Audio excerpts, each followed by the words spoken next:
Mais l'actualité du jour, c'est cette ligne ferroviaire qui rejoint Villefranche-de-Conflans à Perpignan. 2 ans quasiment après sa fermeture, suite à l'accident tragique à hauteur de Millas, le feu vert a été donné pour sa réouverture. Mais le collectif Train en tête fait pression pour obtenir une date précise. Là, tu as les noms par ordre alphabétique qui disent... Prades, 7h ce matin, les défenseurs de la ligne SNCF Perpignan-Villefranche-de-Conflans se sont donné rendez-vous pour rejoindre Marseille. 80 personnes à bord de 2 autobus ont décidé d'aller manifester devant le tribunal de grande instance où l'instruction a été dépaysée.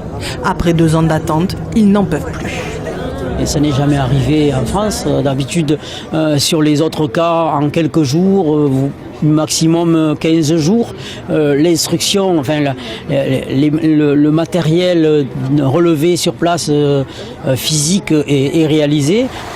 Le bureau enquête accident a pourtant conclu qu'il n'y a pas eu dysfonctionnement sur la ligne ni sur le passage à niveau. Il n'y a aucune raison qu'on nous l'enlève. On n'a jamais arrêté, on n'a jamais coupé une autoroute à cause d'un accident. Le bus, ça ne remplace pas le train, je suis désolée. Puis écologiquement, c'est une aberration. En train, c'est 40 minutes aller. Voilà. En bus, c'est entre 1h et 1h15. Après 4 heures de voyage, le collectif arrive enfin dans les Bouches-du-Rhône, rejoint par des cheminots de Perpignan et de Marseille. Une délégation de l'association Train en tête a été reçue par la présidente du TGI.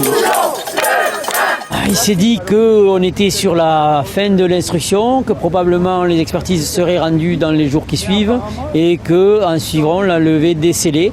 Mais nous n'avons pas réussi à avoir obtenu ni de date ni de fourchette de date.